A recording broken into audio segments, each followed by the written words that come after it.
Hello everyone, welcome back to my channel. तो आज के पार्ट स्टार्ट करने से पहले मैं दो चीज़ बताना चाहती हूँ। आप चाहे तो स्किप कर सकते हो, मैं टाइम स्टैम्प दे दूँगी। फर्स्ट क्वेश्चन इज़, आप लोगों ने पूछा था कि क्या मैं कोई और चैनल सुनती हूँ या देखती हूँ। तो द आंसर इज़ नहीं, मुझे टाइम नहीं मिलता यार। बहुत ही कम टाइम रहता है मेरे पास रिएक्ट करने के लिए, सो मैं नहीं देख पाती।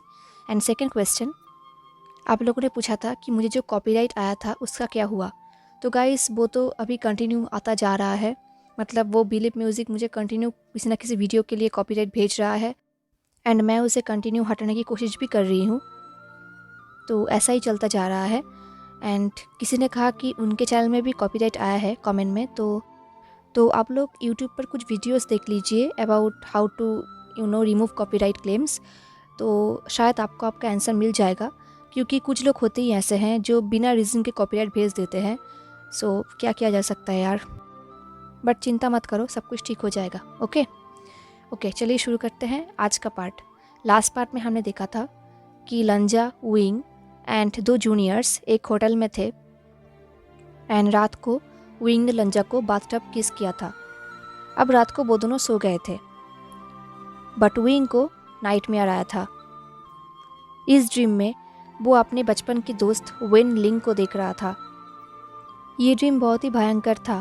विंग नींद में ही वेन लिंग का नाम ले रहा था एंड फाइनली उसका नींद टूट गया। उसने अपनी आंखें ओपन किया। देन उसने रूम के सीलिंग को देखा जो बहुत ही अनफेमिलियर था। देन उसे याद आया कि वो लोग तो एक होटल में हैं लंजा के साथ, लंजा उसके पास है। एंड सडनली उसे फील हुआ कि लंजा भी उसे देख रहा है। उसने लंजा की तरफ देखा और स्माइल किया और कहा, तुम फॉरेन रिबन के बिना बहुत ही अच्छे दिखते हो लंजा, तुम और भी ज़्यादा ह्यूमन की तरह दिखते हो। एंड इससे पहले वो और कुछ कहता, अचानक से लंजा उसे बहुत ही एग्रेसिवली किस करने लगा। विंग बिल्कुल चौंक गया, क्योंकि लंजा का तो ऐसा बिल्कुल भी नहीं है, बट लंजा उसे किस करने लगा। ये किस बहुत ही हॉट था, एग्रेसिव था एंड विंग भी उसे किस करने लगा। बट कहीं ना कहीं विंग को फील हो रहा था कि कुछ ठीक नहीं है, कुछ तो गलत है। तो उसने अपने आप को लंजा से अलग किया एंड अपने फेस को टर्न कर लिया एंड लंजा के ऊपर चिल्लाया रुक जाने के लिए। पर लंजा ने फिर से उसे किस किया एंड उसके बॉटम लिप को जोर की बाइट की। विंग को पेन हुआ तो उसने कहा, तुम ऐसा क्यों कर रहे हो। लंजा ने कहा, तुम्हें पता नहीं। विंग ने कहा, नहीं, मैं अभी अभी उठा हूँ एंड तुमने मेरे ऊपर अटैक किया। मैंने ऐसा क्या किया कि तुमने। तभी लंजा ने कहा, तुमने उसके नाम से बुलाया, वेन लिंग। ये सुन के विंग भी शॉक्ड हो गया। उसने कहा, क्या सिर्फ इसलिए तुमने ये सब किया। विंग को बहुत ही अजीब लगा। उसने अपने हेड को शेक किया। देन उसने नोटिस किया लंजा भी उसकी तरह इस होटल का ही रोब पहना है जो बहुत ही थीन है एंड लंजा का चेस्ट बहुत ही अच्छी तरीके से विजिबल भी हो रहा है। अचानक से विंग के बेली में थोड़ा सा हॉटनेस जगने लगा। उसने अपने दोनों हाथों को लंजा के रोब के अंदर घुसा दिया एंड लंजा के बॉडी को फील करने लगा। लंजा उसके ऊपर ही था, बट उन दोनों के बीच में थोड़ा सा डिस्टेंस था। लंजा ने कहा, तुम क्या कर रहे हो। विंग को भी पता नहीं कि वो क्या कर रहा है। उसने कहा, तुम जेलस हो इसके लिए मुझे कोई प्रॉब्लम नहीं है लंजा, बट मैं वेनलिंग के लिए वैसा फील नहीं करता। लंजा ने कहा, कैसा फील। तभी विंग ने लंजा को और भी क्लोजली खींच लिया। अब लंजा का बॉडी विंग के बॉडी के ऊपर था। विंग ने कहा, ऐसा फील नहीं करता। ये बोल के वो लंजा के चिन में किस करने लगा। दिन धीरे धीरे वो उसके नेक पे किस करने लगा। अब लंजा को हॉट फील होने लगा, तो लंजा भी विंग को किस करना चाहता था एंड विंग को ये फील भी हुआ, तो उसने लंजा को किस किया। वो दोनों बहुत ही ग्रीडीली किस करने लगे। विंग अपने दोनों हाथों को लंजा के बैक में फेरने लगा। अब लंजा विंग के नेक में किस करने लगा, दिन धीरे धीरे उसके चेस्ट में। विंग को पता है कि कल सुबह उसके बॉडी में मार्क हो जाएगा, पर उसे कोई फ़र्क नहीं पड़ता। लंजा उसके ऊपर है एंड विंग को बहुत अच्छा फील हो रहा है। उसे इतना हॉट फील हो रहा था कि उसे लग रहा था उसकी बॉडी बर्न कर रहा है। उसे अपना एंड लंजा का कपड़े उतारने का मन कर रहा था। वो वही करने वाला था, तब उसने नोटिस किया कि उन दोनों का कोर बहुत ही ब्राइटली ग्लो कर रहा है। उन दोनों के क्लोजनेस से ये सब हो रहा है। ये देख के विंग डर गया। उसने कहा, स्टॉप। हम ऐसा नहीं कर सकते लंजा। ये देख के लंजा भी फ्रोज हो गया। वो विंग की तरफ देखने लगा। उसने कहा, क्या हुआ है? लंजा बहुत ही हर्ट दिख रहा था। विंग ने कहा, कुछ नहीं। ये बोल के उसने अपने हेड को शेक किया। दिनबो लंजा के ग्रिप से अपने आप को छुड़ाने लगा। उसने कहा, आई थिंक हम बहुत जल्दी कर रहे हैं। विंग को ही बहुत बुरा लग रहा था, बट उन दोनों का कोर ग्लो कर रहा था। विंग को पता नहीं ऐसा क्यों हो रहा था। तो जब तक वो श्योर ना हो जाए तब तक वो ऐसा नहीं कर सकता। बट वो ये सब बातें लंजा को नहीं कह सकता, तो उसने कोई भी एक्सप्लेनेशन नहीं दिया। लंजा ने नोट किया, बट वो विंग से अलग नहीं हुआ। वो दोनों वैसे ही थे। तभी एक सर्वेंट्स ने दरवाजे पे नॉक किया, क्योंकि उन दोनों का कपड़े वापस आ चुका था साफ होके। तो विंग ने दरवाज़ा ओपन किया एंड वो कपड़े ले लिया। अब सुबह हो गया। वो लोग होटल से निकल गए थे एंड विंग को भी थोड़ा रिलीफ फील हुआ। उन लोगों ने गुस्सू के लिए अपना जर्नी स्टार्ट कर दिया था। उन दोनों जूनियर्स ने नोटिस किया कि कुछ तो हुआ है विंग को। वो बहुत ही खोया खोया सा था। रास्ते में विंग सीजू के साथ बात करने लगा। सीजू ने कहा, क्या आपने कहीं भी अपने पेरेंट्स को देखा है? विंग ने कहा, जब मैं बहुत छोटा था, 4 या 5 साल का, तब वो लोग गुजर गए थे। सो अभी मेरे पास सिर्फ उनके मेमोरीज ही है और कुछ नहीं। जिनलिंग ने कहा, वो लोग ज़रूर जियांगक्लान के बहुत ही अच्छे दोस्त रहे होंगे, इसलिए ही तो जियांगक्लान ने आपको गोद लिया था। विंग ने नोट किया और कहा, हाँ, वो लोग बहुत ही अच्छे हैं। सीजू ने कहा, आपके पेरेंट्स थे कैसे? क्या वो आपके जैसे थे? विंग ने हंसा और कहा, मेरी मम्मी मेरे जैसा ही थी। मुझे उनकी स्माइल बहुत याद आती है। मेरे पेरेंट्स एक दूसरे को बहुत ही ज़्यादा एडोर करते थे। मुझे अभी भी याद है, वो लोग कोर बाउंड थे। ये बोलने के बाद विंग ने एक बार लंजे की तरफ देखा। तभी जिनलिंग ने कहा, कोर बाइंडिंग ये फेरी टेल है। लंजे ने कहा, नहीं, कुछ केसेस है जहाँ पे कोर बाइंडिंग इनकेंटेशन के मदद से किया गया है, बट बहुत टाइम हो गया है, अब कोई इसे ट्राई भी नहीं करता। सीजू ने कहा, मुझे लगा था कि ये कोर बाइंडिंग मैजिक तभी होता है जब आपको आपकी सोलमेट मिल जाता है। जिनलिंग ने कहा, इसीलिए तो मैंने कहा कि ये फेयर टेल है, क्योंकि सोलमेट एग्जिस्ट ही नहीं करते। तभी लंजे ने कहा, ऐसी बात नहीं है। कुछ रिकॉर्ड में तो ये भी लिखा गया है कि अगर कल्टीवेटर्स कोर बाइंडिंग के वजह से ज्वाइन होता है तो उनके पावर और भी ज़्यादा बढ़ जाता है। वो लोग एक दूसरे के पावर यूज़ कर सकते हैं, बट हाँ, लिमिट में। जब लंजा इस बात को एक्सप्लेन कर रहा था, विंग लंजा को सुन रहा था। विंग बिल्कुल सरप्राइज्ड हो गया था। उसने कहा, तुम्हें इतना सब कुछ पता क्यों है लंजा? तभी लंजा ने कहा, एक टाइम था जब मैं इन सब बातों को रोमांटिक सोचता था। ये बोल के लंजा आगे निकल गया। उसे देखा भी नहीं कि वो तीनों बहुत ही शॉक्ड हो गए हैं एंड उसे open mouth and wide eyes से देख रहे हैं। अब वो लोग गुस्से में वापस आ गए हैं। लंजा अपने भाई एंड अंकल से मिलने के लिए चला गया। जब वो उन दोनों के पास गया, अंकल ने कहा, वेन क्लैन ने ऑलरेडी बॉर्डर पे हंगामा मचाना स्टार्ट कर दिया है। जिबोचुन ने कहा, अच्छा हुआ कि विंग तुम्हारे साथ ही था। लंजा ने नोट किया। देन अंकल ने कहा, क्या तुम लोग फॉर्चून टेलर से मिले? क्या उन्होंने कोई रिडिकुलस वेडिंग के लिए डेट बताया? लंजा ने कहा, उन्होंने हमें न्यू मून का डेट दिया है। ये सुन के अंकल ने कहा, इतनी जल्दी? लंजा ने नोट किया। अंकल ने कहा, राइट, वही अच्छा दिन होगा। हेवन को भी पता है कि यहाँ पे एक गुड फॉर्चून बिंग एक वाइल्ड चाइल्ड के साथ शादी करने वाला है। मैं आज से इन्विटेशन भेजना स्टार्ट कर दूंगा। ये बोल के अंकल वहाँ से चले गए, लंजा एंड जेबोचुन को अकेले छोड़ के। तभी जेबोचुन ने कहा, क्या कुछ है जो तुम अंकल को बताना नहीं चाहते? लंजा को थोड़ा हेजिटेट फील हुआ, क्योंकि उसे पता है कि वो अपने भाई से कुछ भी नहीं छुपा सकता और ना ही वो छुपाना चाहता है। तो उसने फाइनली कह दिया। उसने कहा, विंग इनकेंटेशन प्रैक्टिस करता है। रास्ते में हमें कुछ क्रॉप्स मिले थे जो बहुत सारे थे एंड उसके मैजिक के बिना हम नहीं बच पाते।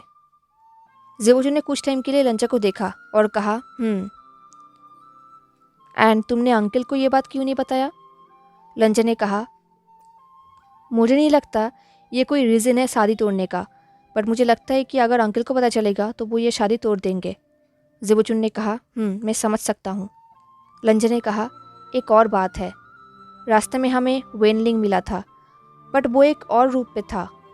विंग ने उसे पहचाना था, बट मुझे पता नहीं कि विंग ने उसे पहचाना कैसे। ये सुन के कुछ टाइम के लिए ज़ेबुचुन ने लंचा को देखा और कहा, मैं अंकल को कुछ भी नहीं कहने वाला अभी के लिए। विंग यहाँ पर है, तुम उसके साथ बात कर सकते हो, क्यों ना तुम उसे डायरेक्टली पूछ लो। अब लंचा लाइब्रेरी की तरफ जाने लगा। उसके कानों में बार बार ज़ेबुचुन की बातें गूंज रहा था। उसे पता है कि वो विंग से डायरेक्टली पूछ सकता है, बट कहीं ना कहीं वो पूछना नहीं चाहता। उसे भी नहीं पता कि क्यों। उसे लग रहा था शायद उसे आंसर्स का डर है, बट किस चीज़ का डर? क्या उसे डर है कि विंग पावरफुल है, या फिर उसे ये डर है कि विंग वेनलिंग का बहुत ही क्लोज है? तभी उसे याद आया कि लास्ट नाइट विंग ने कहा था कि मैं वेनलिंग को लेके ऐसा फील नहीं करता, बट फिर भी लंचा को फील हो रहा था कि उन दोनों के बीच में कुछ तो है। अगर ये वेनलिंग नहीं है तो और क्या है?